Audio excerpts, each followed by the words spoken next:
For the Wild podcast is community supported.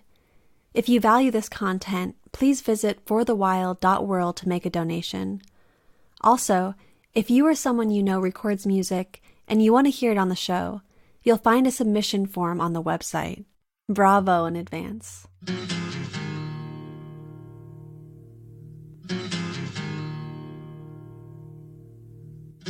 The silence is broken by somebody crying, trying to be heard, never a word. Always the attitude, sort out your own, always alone, wishing for something the world is denying. Out in the wilderness somebody's crying.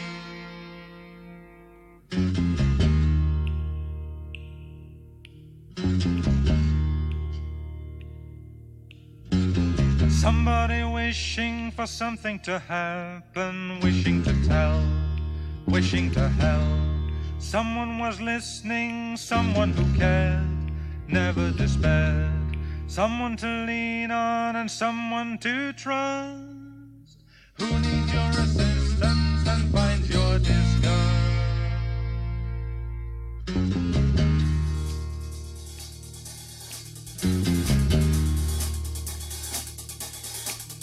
Welcome to For the Wild podcast. I'm Ayana Young.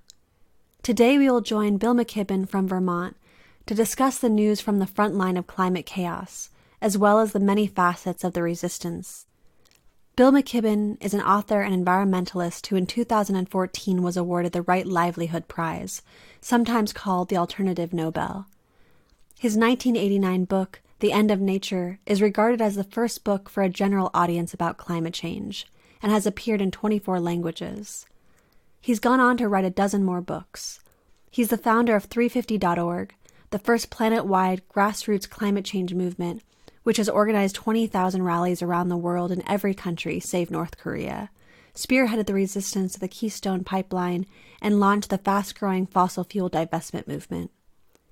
The Schumann Distinguished Scholar in Environmental Studies at Middlebury College, and a Fellow of the American Academy of Arts and Sciences. He was the 2013 winner of the Gandhi Prize and the Thomas Merton Prize, and holds honorary degrees from 18 colleges and universities. Foreign Policy named him to the inaugural list of the world's 100 most important global thinkers, and the Boston Globe said he was probably America's most important environmentalist.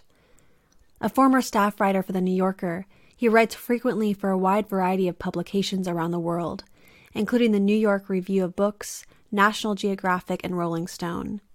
He lives in the mountains above Lake Champlain with his wife, the writer Sue Halpern, where he spends as much time as possible outdoors.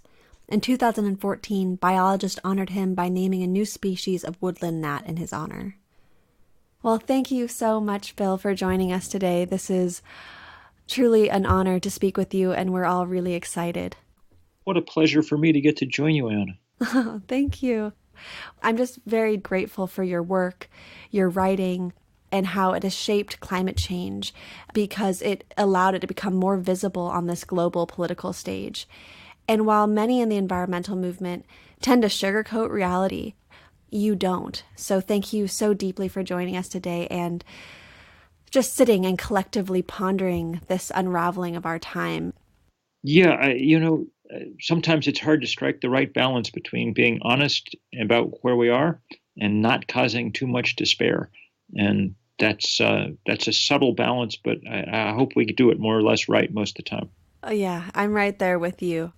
I live in that world between being able to look honesty directly in the face and the despair that comes with that at times. And what keeps me going is the love of this earth and being able to just be grateful for the immense wonder that is this life. I've heard you and other campaigners, especially Clayton Thomas Mueller, who we've had on the show from 350.org, say that continuing operations in the tar sands is, quote, game over for the climate as civilization depends on it. This statement seems to be a reflection of the many tipping points of Earth's complex climate systems that we are soon to breach, if we haven't already. the melting of the Arctic sea ice and the Antarctic and Greenland ice sheets, exceeding 400 parts per million CO2 in the atmosphere, the rise in global average temperature, ocean acidification. Could you share with us your understanding of what tipping points appear to be unavoidable at this point? Sure. I've had a lot of time, of course, to think about this because I wrote the first book about climate change for a general audience back in 1989, which is almost 30 years ago. And at the time, we knew we were in trouble. We were pretty clear the planet was going to be heating up just because that's what happens when you pour CO2 into the air. But we didn't know how fast, and we didn't know quite how hard it would pinch. And the story of the intervening 30 years is it happened really fast and it pinched really hard. So some things happened on a truly huge scale. There's half as much or less sea ice in the summer Arctic than there was 30 years ago. That's a huge change on one of the 2 or 3 biggest physical features on our planet. The oceans are about 30% more acidic, and that's a huge problem and tipping point of its own. In many places in the Indian and Pacific Oceans, in the last few years, we've had these massive bleaching events on coral reefs that have killed off huge percentages of that ecosystem. The Great Barrier Reef, for instance, off Australia, is the largest living structure on the planet, but it's about half as living as it was 18 months ago. And I think there's really no one at this point who thinks we can refreeze the Arctic or probably save most tropical coral reefs. Those ecosystems seem to be headed for extinction in the course of this century, though we will work very hard to try and keep it from happening. And there are plenty of other kind of tipping points on the way. We seem to have begun the fairly inexorable melt of ice in the Antarctic. At least a fair amount of sea level rise is now baked into the future, no matter what we do. At this point, I guess a way to say it is, we're no longer trying to stop global warming. That's not on the menu of options. We're trying to keep it from getting any worse than it has to get. And that's an enormously important task because there's all the difference in the world between a planet that warms 2 degrees Celsius, that will be very, very difficult and miserable, and a planet that warms 3 degrees or, God forbid, 4 degrees Celsius, that'll be impossible. We won't survive as civilizations with that kind of warming. So the work that we do now is absolutely crucial, and it has to be done fast. The things that happen in the next 5, 10 years will tell over the course of tens of thousands of years. I don't think any of us truly understand what a deep time really feels like when we think the next 5 or 10 years could dictate the survival of human civilization, as you just said. Do you mean civilization as we know it, or do you think that if it warms 3-4 degrees that the human species itself will go extinct? No, humans are very adaptable, and some humans will survive and we will figure out things and so on. But the civilizations we built are very vulnerable. They're in particular places, they depend on particular crops, and they're already under great stress. I mean, look what happens in a place like Syria when you have 5 years of drought in the first decade of this new century. That was enough to force 1 million or more farmers off their farms and with their families into already overcrowded Syrian cities. And that was enough, the academics tell us, to help kick off this revolt that now has turned the Middle East upside down, sent huge waves of refugees into Western Europe, turning their politics upside down, affecting even the politics of the United States and the rise of nativism here. And that's in one pretty small corner of the world, one anomalous drought. As those things happen over and over and over again, the effects will be large. There's just no getting around it. I want to bring up potentially a radical thought about protecting civilization. Of course, part of me hears you speak about the war in Syria and the drought and how devastating to millions of innocent people, innocent species affected by these types of, what you said, anomalies. But do we really want to protect this civilization that has wrought so much havoc on Earth in so many ways? Is it possible that civilization collapsing in the way it is now would actually be beneficial to not just other creatures and species, but humans as well. Well, I suppose you could make that argument, but I guess I'd say, I don't think most humans are really implicated in what's going on. I mean, most humans aren't putting much carbon in the atmosphere at all. And even those Western humans who are putting quite a bit in are not choosing really to pollute in that way. They'd all be just as happy running things off solar energy or wind power or whatever else. It's a relative handful of fossil fuel industries and oil billionaires and things who have used their political clout to keep us from changing in any significant way. And it seems a little much to ask that we sacrifice our human species because these guys are jerks.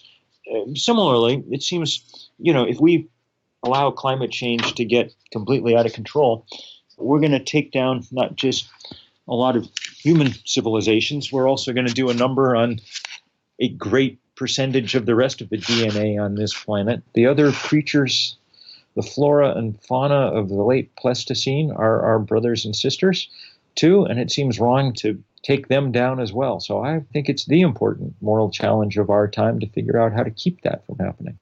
Yes, I absolutely agree that it is the great challenge of our time to protect and conserve this incredible gift of biodiversity and thriving ecosystems.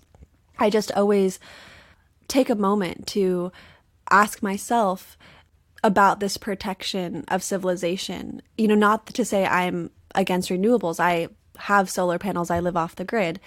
And I also saw how many resources went into just this simple 200 square foot cabin and a simple solar array, and how it continues this consumptive lifestyle. And I really try to sit with that. Is it all about renewables, or is it also about stripping ourselves down and humbling ourselves? And I don't mean everybody. Like you said, so many people around the world are not even contributing to the carbon emissions that we're talking about, these large scale, fossil fuel burning industries. But a lot of us in, say, the global north, or in, these wealthy developed worlds, I question a lot of our consumptive nature. Yeah, I think one of the nice things about renewable energy is that it tends to sort of move you in that direction anyway. People become more conscious of the fact that their energy comes from, say, the sun, and sometimes it's up and sometimes it's down. And, it sort of leads to somewhat more consciousness of conservation and living a little more lightly. And as that happens, I think people often find that that's kind of enjoyable anyway. Perhaps the world that we've imagined as the best of all possible worlds with this super high consumer culture we live in really isn't managing to make us all that incredibly happy. So maybe we could manage with something a little different. And those things all seem to go a little bit hand in hand. I don't think that humans need to be particularly hangdog about it all, though. There's a great deal of pleasure and joy and connection and community and all of that that's completely possible. And we don't need to feel guilty for every last kilowatt of energy that we use. I mean, the sun pumps out an immense amount of it every hour of every day, and it doesn't mind if we soak some of it up and make use of it. It is always, I think, important to remember to not get trapped in the guilt. We are consumers at our basic level, so it's just an intense time, and I like to welcome different thoughts. I was reading another article that you had recently wrote in Rolling Stone, and I want to quote you saying, "The surreal keeps becoming the commonplace. The planet's greenhouse gas emissions are still rising, though more slowly. Let's say we manage to top out by 2020. In that case, to meet the planet's goal of holding temperature increases under 2 degrees Celsius, we have to cut emissions 4.6% annually till they go to zero. If we wait till 2025, we have to cut them 7% annually. If we wait until 2030, it's not even worth putting on the chart." I have to sometimes restrain myself from pointing out how easy it would have been if we'd acted back in the late 1980s. It would have been much easier then. But we didn't, and so now we face a steeper challenge, and it gets steeper each year we don't act. And that's the thing that worries me about the Trump years overall. Not that he'll forever keep us from doing the right thing. It's just that by the time we get around to doing the right thing, if we delay a while longer, it's exponentially harder. Look, everybody knows that in their own lives. It's always the things that we procrastinate on and delay with that end up, biting us. That's why, to me, moving fast now is crucial. We're doing a big push at 350.org over this year that we're calling Fossil Free Fast, because speed is the crucial variable and the one that we tend to forget. This is not an issue where we have endless time.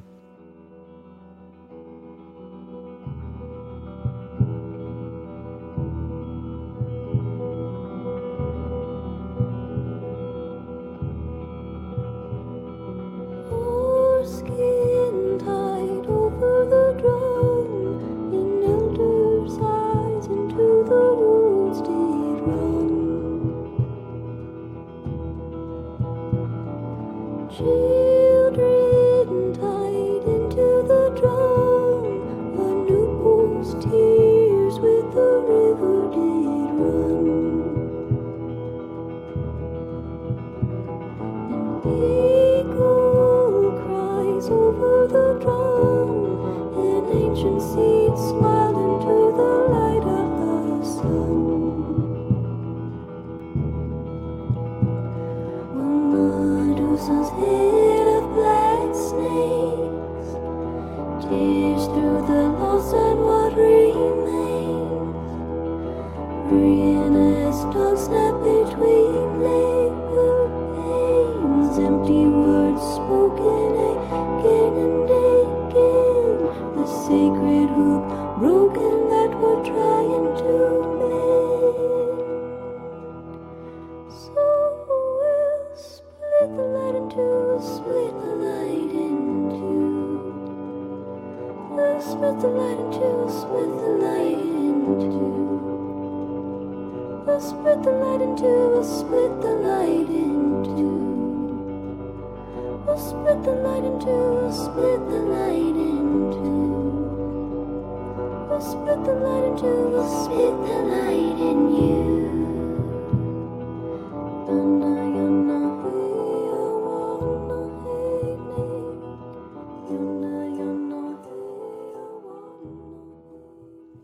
I read your article in The Guardian, which was New York City just declared war on the oil industry. To see this epicenter for finance globally have such a huge stand in divestment and then the lawsuits. I mean, it's incredibly exciting, and it does feel like it's ramping up speed. I just would love to hear from you your thoughts on this and what are the implications of New York City taking action like this. Yes, yesterday was a very exciting day. New York declared that it was divesting its pension funds billions and billions of dollars from the fossil fuel industry, and that it was suing the 5 largest fossil fuel companies for the damages that come with that rising sea. It cost New York $20 billion to cope with Hurricane Sandy, for instance. And I think the way to think of it is that the mightiest city in the world, New York, its political hub with the UN and its financial hub with Wall Street, has declared war on the planet's richest, most powerful industry, the fossil fuel industry. And that's a new turn in this battle for the climate, and a really important one. I think others will follow, and I think we're going to win this fight. The only worry I have is that, as I've said, is that we'll win it too late. So it's good to see people stepping up right now. We can't get anything done in Washington for the moment, obviously, because of Mr. Trump. So it's that much more incumbent on cities and states to provide the lead. Mm-hmm.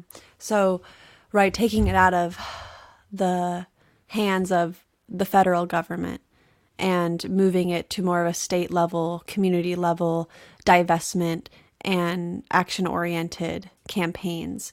That's where the power is. Yes, but it has to be coordinated in some way or another, because we can't solve this sort of one house at a time, one block at a time. That's why things that go after the financial community and their support for the fossil fuel industry are so important right now. So hopefully this stand that New York City is taking will create a domino effect of other cities. I know other cities have already started this divestment from fossil fuels, but also hopefully create an open source model for other states to do the same thing. And that's beginning to happen. San Francisco votes soon on divestment. We'll see if we can keep this momentum going. And what do you think the outcome would be? Let's just say 50% of states were to divest. There's been enough divestment already. It's about $6 trillion worth of endowments and portfolios that have divested, that the academics say that it's already begun to put a noticeable drag on the ability of the fossil fuel industry to raise capital. And that gets more severe all the time. So I don't think it takes 50%. I think this is a marginal business. You get 5 or 10% of pension funds and stuff saying, no, we're not going to do this anymore. And it becomes a real problem for this industry, which is good. They're a real problem for the planet. So we need to cause them what trouble we can. Because basically it's a kind of supply and demand type idea that if they're not being funded and they're not making money, then they'll either go out of business or change their tactics to renewable. Right. They'll have to change what they do. And I don't know whether there's still time left for them to really change and become renewable energy companies and things. We'll see. But we have to keep them from digging up the reserves of coal and oil and gas that they've identified, because the science is very clear. If that stuff is dug up and burned, it will raise the atmospheric concentrations of CO2 past the point that any scientist thinks is even remotely safe. Well, speaking of the last reserves, earlier this month, the Arctic National Wildlife Refuge, which was snuck into the Republican budget plan, was opened for oil, along with, it seems like, every ocean, surrounding this country was opened. And I had just recently read an article that shed light on some of the less acknowledged dimensions of oil in the Arctic and how it interacts with climate change. And apparently, studies that have been going on since the 1970s are showing how permafrost thaws and collapses into thermokarst surrounding roads and infrastructure, and how tundra plants are coated in dust up to a mile from roads as a result of trucks barreling past. And as this essential ground covering vegetation dies, then permafrost melts faster. So, gosh, I'm just curious what's on your mind regarding the Arctic in general and in response to the oil and gas death throes of the Trump administration. Yes, the Arctic is where we see the most powerful evidences of climate change.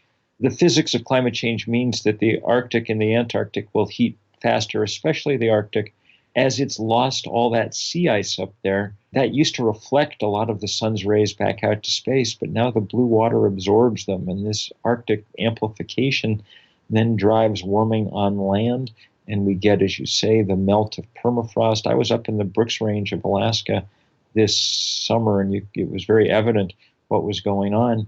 And it certainly adds insult to injury to then propose, as the president had done, that we would go into a wildlife refuge and drill for oil. That's just sick. That's a sign of a kind of grasping addiction. It's the same kind of behavior you see in people who start abusing substances and then just literally can't stop themselves. And I have high hopes that we'll be able to keep oil companies out of the Arctic National Wildlife Refuge. I can't imagine being the oil company that decides its reputation will be enhanced by going into a wildlife refuge and drilling for oil. So we're going to continue to fight hard. But it was a very depressing moment.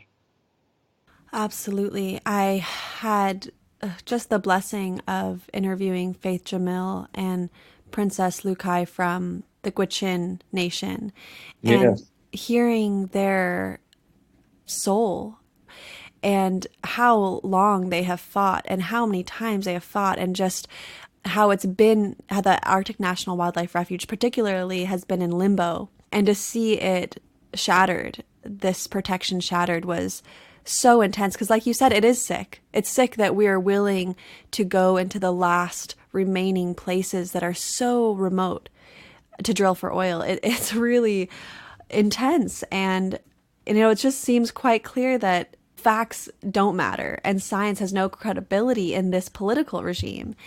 And if something is frowned upon, it is quietly snuck in, like the drilling of the Arctic National Wildlife Refuge or the impending Curtis Bill, which would make Trump's move to rescind Bears Ears and Grand Escalante National Monuments ultimately legal.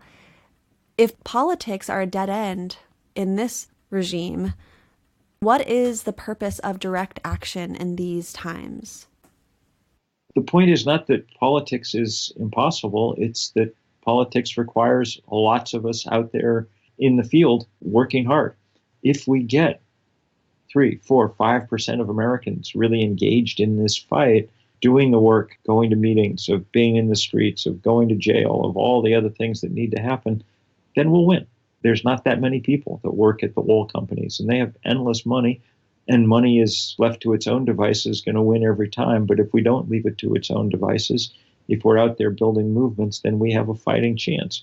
We've blocked all kinds of things, pipelines and oil ports and new coal mines and fracking wells and on and on and on, because people went and did the work. So there's no excuse for not doing it. That's what it seems to me. That's why we set up things like 350.org. I so appreciate 350.org because it is organizing people in this way. But I do see there's this stagnancy sometimes in the movement where it seems like the other side, let's say the fossil fuel industry, seems to be so organized and so potent because they're able to move quickly with a lot of power. Why do you think that, let's say, the movement against this a lot of times doesn't gain the momentum? Is it because there truly is this power imbalance that's just so momentous to overcome? Or do you think we fall short because of other reasons, let's say horizontal hostility in this people's movement? Well, those things may all be true, but I think we've done surprisingly well.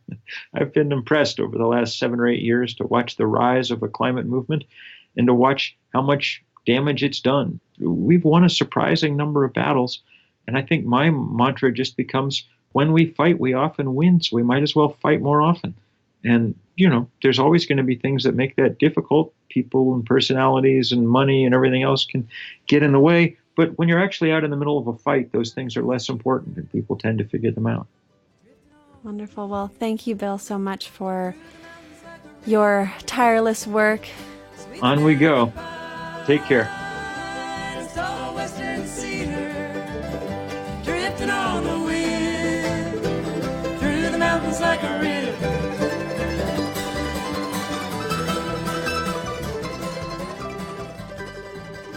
Thanks for joining Bill Mckibben and I today on For the Wild podcast. Our deep gratitude to Marie Sue, who contributed her song Black Snakes for this episode. There is an open call for submissions to have your music played on the program. Just visit forthewild.world, where you'll find a link to send us your submissions. Thank you to our producers, March Young and Reach Out, our research director, Madison Migulski, and our media director, Molly Lebove. I'm Ayana Young. Stay tuned in weeks ahead for author of The Hidden Life of Trees, Peter Wolleben, Black liberation ecologist and artist Bronte Velez, and then Adrienne Marie Brown, the author of the momentous new book Emergent Strategy, and so much more. See you soon.